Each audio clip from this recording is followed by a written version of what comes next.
Hi viewers, welcome to BS talk show. నేను మీ బుర్రా శ్రీనివాస్. ఇవాళ మనతో ఉన్నారు తెలంగాణ జలవనరుల అభివృద్ధి సంస్థ మాజీ చైర్మన్, అలాగే సుప్రసిద్ధ కవి, రచయిత, విశ్లేషకులు, విమర్శకులు వి ప్రకాష్ గారు. సో జాతీయ అంతర్జాతీయ స్థాయి ఏ అంశాన్నైనా క్షుణ్ణంగా ఎలాంటి వివక్షకు తావు లేకుండా అద్భుతంగా విశ్లేషించే విశ్లేషకులు. సో మరి వారిని అడిగి వాళ్ళ దేశంలో, రాష్ట్రంలో అనేక పరిణామాలు జరుగుతున్నాయి, వాటి గురించి వారి అభిప్రాయం తెలుసుకునే ప్రయత్నం చేద్దాం. సార్ నమస్తే. నమస్తే బిఎస్. ఎలా ఉన్నారు sir? Fine, thank you. Nice. చాలా రోజుల తర్వాత. Yes yes. Right right. అట్లాగే సార్, ఇప్పుడు ఇక పోక్సో కేసు తీసుకుంటే అరెస్ట్ అయ్యి కూడా 5 రోజులు అయింది. ఇంతవరకు వీళ్ళు కనీసం కస్టడీ కూడా అడగట్లేదు సార్.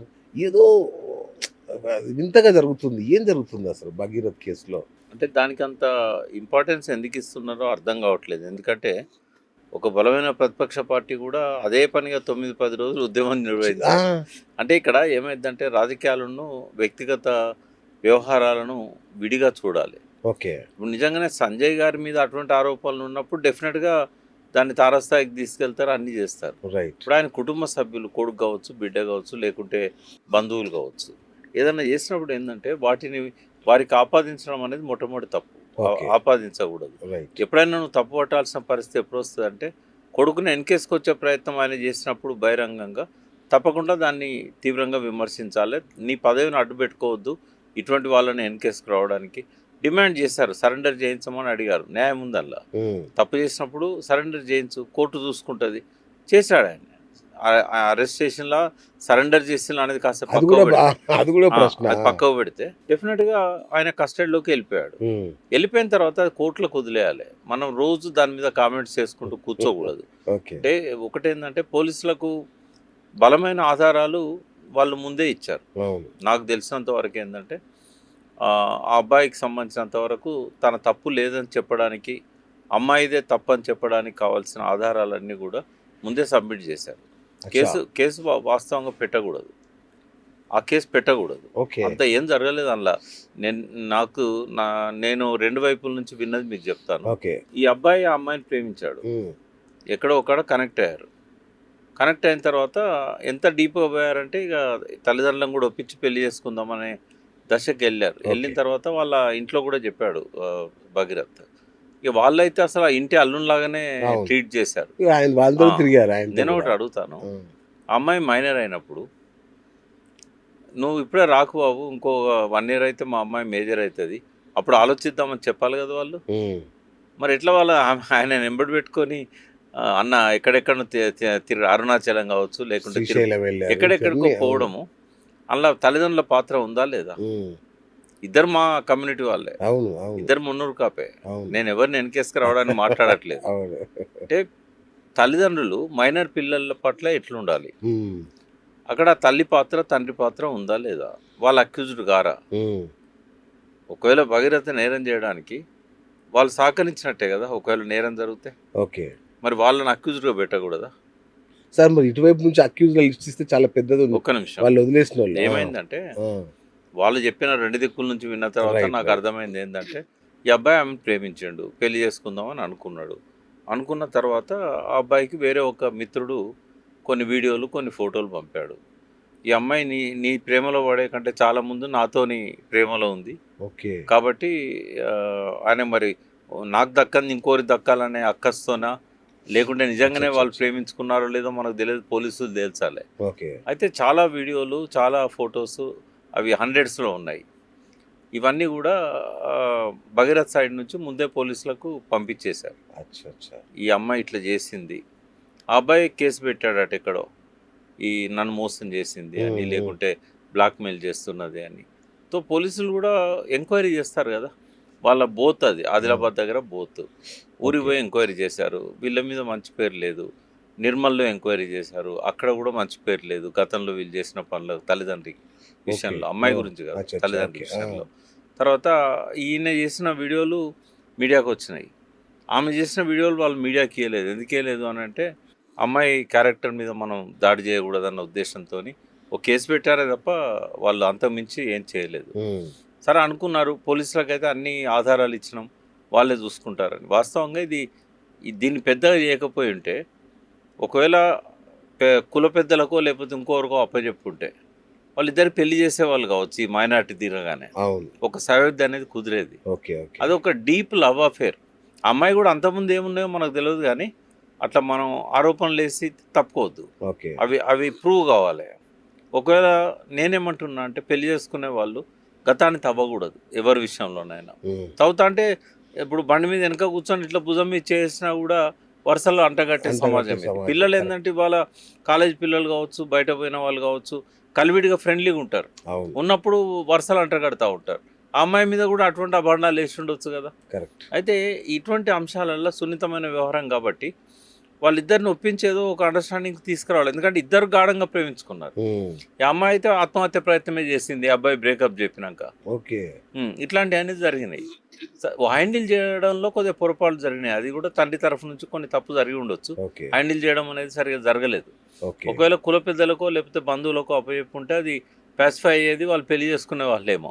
కానీ ఈయన కేంద్రంలో మంత్రిగా ఉండడము, రెండవది ఏంటంటే పరుష పదాలు ఎప్పుడు వాడుతుంటాడు. సందు దొరికినప్పుడు వదిలిపెడతారా ప్రతిపక్షాలు? ఎంబడి పడ్డాయి. అంటే ఇప్పుడు ఈ ఊరికి ఆ ఊరు ఎంత దూరమో ఆ ఊరికి ఈ ఊరు అంతే దూరం. కేటీఆర్ లాంటి వాళ్ళు కొద్దిగా ఆలోచిస్తారు ఇటువంటి వాటిల్లో మనం ఎందుకులే, అది కుటుంబ సభ్యులు చేసిన దాన్ని మన మీదకి ఎందుకు అన్నట్టుగా ఉంటుంది. కానీ ఇక్కడ ఏమైందంటే ఆ విచక్షణ వాళ్ళు కూడా పోగొట్టుకున్నారు. దాన్ని తెగేదాకా లాగాలన్న పద్ధతిలో. అంటే దానికి ఒక రీజన్ నాకు కనబడ్డది ఏంటంటే సార్, అంటే నువ్వు కేసీఆర్ కొడుకు అయితే ఇట్లాంటి మాటలు మాట్లాడడం వల్లనే అక్కడే కదా గొడవ స్టార్ట్ అయింది. పాలిటిక్స్ దిగజారుతున్నాయని చెప్పడానికి ఇటువంటివే కదా కదా. ఎవరు నేను ఒకటి ఏమంటా అంటే, సరే అది కేటీఆర్ని ఉద్దేశించి అనుకోవచ్చు, లేదా ఎందుకంటే ఈ ray of the hope KTR అనే వ్యక్తి ఇవాళ తెలంగాణ ప్రజలకు ఒక ఆశాకిరణం. డెఫినెట్ ఇవాళ కాకపోయినా రేపైనా ముఖ్యమంత్రి అవుతాడు. అంటే కొన్ని విషయాలలో నువ్వు చేస్తున్నావు కాబట్టి నేను చేస్తున్నా అనే పద్ధతిలో ఉండకుండా కొంత సంయమనం పాటించి కొంత ఓర్చుకొని తన పద్ధతిలో తను ఎదుర్కోవాలి. ఈ వీళ్ళన్నీ దిగజారుడు రాజకీయాలు ఈ బీజేపీ ఇట్లాంటి నాయకులు చేసేటి ఆ స్థాయికి దిగజారొద్దు అనేది. ఎందుకంటే ఒక ఉద్యమ చైతన్యంతో ఎదిగిన మనస్తత్వం కాబట్టి ఇప్పుడు అయిందేదో అయిపోయింది. దాన్ని ప్రజలంతా కూడా ఏంటంటే ఆ అమ్మాయి పట్ల సానుభూతి చూపెట్టారు. ఈయన మంత్రి కొడుకు కాబట్టి డెఫినెట్గా ఈయన మీద వ్యతిరేకత, కోపం, ఈయన వీడియోలు కూడా బాగా ట్రోల్ అయినాయి కాబట్టి తప్ప అమ్మాయిదైనా ఈయనదైనా కూడా ఈయన టార్గెట్ అయిండు. అక్కడ అరెస్ట్ అయిండు, జైల్లో ఉన్నాడు. కోర్టు రేపు కోర్టుకు వదిలేస్తే కోర్టు తెలుస్తుంది కదా. దాన్ని ఎక్కడో ఒకడ దాన్ని ఫుల్ స్టాప్ పెట్టాలి. డెఫినెట్గా ఇటువంటి అయినప్పుడు స్పందించడంలో తప్పలేదు. కానీ కొంత ఈ నువ్వు మా ఎంబడి పడ్డావు కాబట్టి నేను మీ ఎంబడి పడతా అనే వైఖరి కరెక్ట్ కాదనేది. ఇందులో కొన్ని పొలిటికల్ ఈక్వేషన్స్ కూడా ఉంటాయి. ఇప్పుడు ఒక సామాజిక వర్గం, అందులో అమ్మాయి అదే సామాజిక వర్గం, అబ్బాయి అదే సామాజిక వర్గం. అది దీన్ని మనం ఇంత పెద్దగా ఎందుకు చేస్తాను, దీన్ని పరిష్కారం చేసేవాళ్ళం కదా అని కుల పెద్దల్లో చాలా మంది కదా. ఇటువంటి సెన్సిటివ్ ఇష్యూ ఇది. ఏది ఏమైనా అబ్బాయి మీద ఇవాళ కాకపోయినా రేపైనా ఛార్జెస్ ఫిక్స్ అవుతాయి. ఇప్పుడు కేసు పెట్టిన తర్వాత కోర్టుకు తిరగ తప్పదు, కోర్టు దాని గురించి నిజానిజాలు తేల్చక తప్పదు. అది ఏదైనా కూడా ఇది ఒక దురదృష్టకరమైన పరిణామం. అందులో రాజకీయాలలో ఇన్వాల్వ్ అయిన వాళ్ళు ఇందులో దీన్ని లెవెల్కి తీసుకుపోవడం అనేది కూడా భవిష్యత్ రాజకీయాలను దృష్టిలో పెట్టుకున్నప్పుడు సరైన పద్ధతి అయితే కాదు. ఎందుకంటే కుటుంబ సభ్యులు తప్పు చేసినని తప్పు చేయకపోయినా ఆరోపణలు వేస్తూ ఉంటారు. నిజంగానే కవిత లిక్కర్ కేసులో ఉందా లేదా, మరి ఉంటే మొన్న కేసు ఎందుకు కొట్టేసిండ్రు? ప్రైమా ఫేసి కూడా ఏం సాక్ష్యాలు లేవన్నట్టు కొట్టేశారు కదా. 10,000 పేజీల సాక్ష్యాలు తయారు చేసి పెట్టినా కూడా ఆ జడ్జి కాగ్నిజెన్స్ తీసుకోవడానికే ఇష్టపడక కొట్టేసిండు కదా. మరి ఇప్పుడు ఆమె జైల్లో పెట్టి ఆమె మీద ఆరోపణలు చేసి రేపు భవిష్యత్తులో అయితే అప్పుడు ఈ ఆరోపణలు రాలేదు. భవిష్యత్తులో అయితే నువ్వు ముఖ్యమంత్రిగా ఎట్లుంటావు, నువ్వు నీ బిడ్డ లిక్కర్లో ఉంది అని చెప్పి మొదలవుతుంది. ఎందుకంటే ఇప్పుడు బండి విషయంలో మొదలైంది కదా, రేపు అక్కడ కూడా మొదలవుతుంది. ఇది మంచి పరిణామం ఏమన్నా? కుటుంబ సభ్యులలో ఎవరన్నా ఏదైనా తప్పు చేస్తే తండ్రి రిజైన్ చేయాలన్నా, బర్తరఫ్ కావాలన్నా? అంటే రాజకీయాలలో రెండు వేరువేరుగా చూడాలి. ఇది ఒక సున్నితమైన అంశం కాబట్టి బర్తరఫ్ చేయాలి, ఆ స్థాయి డిమాండ్ ఉండకూడదు. డెఫినెట్గా నువ్వు ఆ మాట అన్నందుకు ఎండగట్టాలి. అట్లా కొడుకు అని ఎవరు సహించరు దాన్ని. ప్రతి ఒక్కరు దాన్ని చాలా టూ మచ్ అది. ఆ నోరు జారకూడదు రాజకీయ నాయకులు. అందులో అంత ఉన్నతమైన స్థాయిలో అందుకే ఒక ఛానల్లో మాట్లాడుతూ నేను ఏది పార్లమెంటరీ లాంగ్వేజ్ ఏది అన్పార్లమెంటరీ లాంగ్వేజ్ అనే కాడ ఆ, ఓ రోజు నేను పరుష పదాలు వాడాను ఒక నేషనల్ ఛానల్లో. ఆ, వాడితే మీరేంది ఇట్లా మాట్లాడుతున్నారు, మీరు ఎప్పుడు అన్పార్లమెంటరీ అవును. మాట్లాడరు కదా అని భరత్ అన్నాడు ఆ, యాంకర్. ఆ, నేను ఏది అన్పార్లమెంటరీ, ఉమ్. ఇవాళ బూతులు మాట్లాడితేనే ఆ పార్లమెంటరీ అది. ఎందుకంటే అసెంబ్లీలో ముఖ్యమంత్రి బూతులు మాట్లాడుతున్నాడు, అవును, కేంద్రంలో కేంద్ర మంత్రులు అబద్ధాలు మాట్లాడుతున్నారు. బ్రహ్మాండంగా. మరి ఏది పార్లమెంటరీ ఏది అన్పార్లమెంటరీ? రైట్. నా కళ్ళ ముందు అయితే పార్లమెంట్లో అబద్ధాలు, అసత్యాలు, అర్ధసత్యాలు, ఈ నిందలు, తర్వాత పరస్పర దూషణలు ఇట్లా జరుగుతున్నప్పుడు అవును, ఏది పార్లమెంటరీ ఏది అన్పార్లమెంటరీ? కరెక్ట్. కాబట్టి ఆ వ్యత్యాసం అనేది కాపాడాల్సిన అవసరం ఉండదు. సార్ అయితే మీరు చెప్పిన దాన్ని నేను ఒప్పుకుంటాను సార్. ఈ ఇష్యూని ఇంత చేయకుండా ఉండాల్సింది అనేది ఒక యాంగిల్. సరే అది వదిలేద్దాం సార్.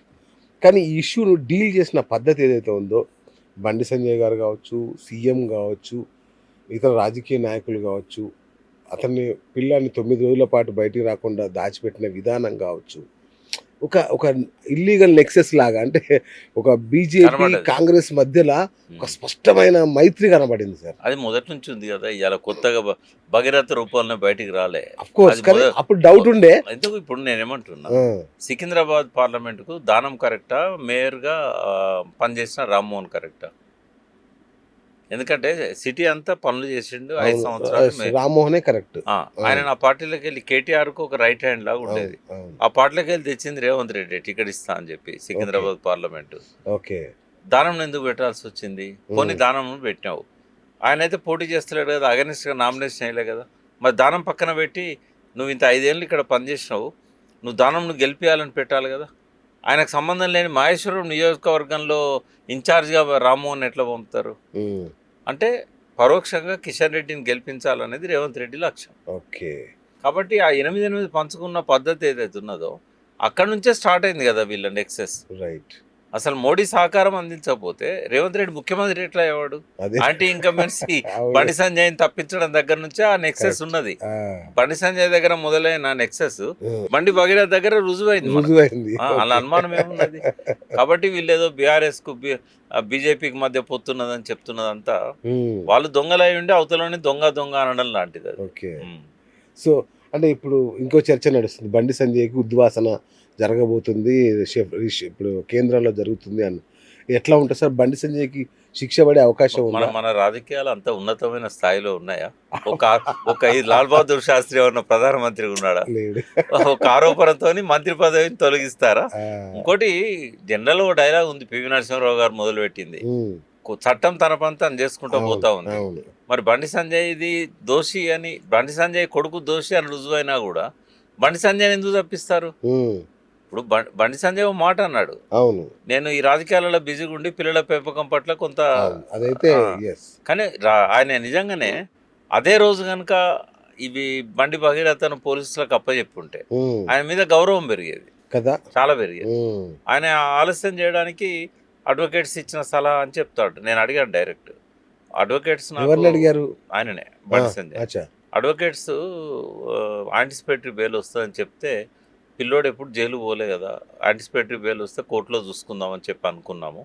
కానీ ఆ బెయిల్ రాకపోయేసరికి నేను కొద్ది రోజులు వెయిట్ చేసి ఇక తప్పనిసరి అయింది అని అన్నాడు అంతే.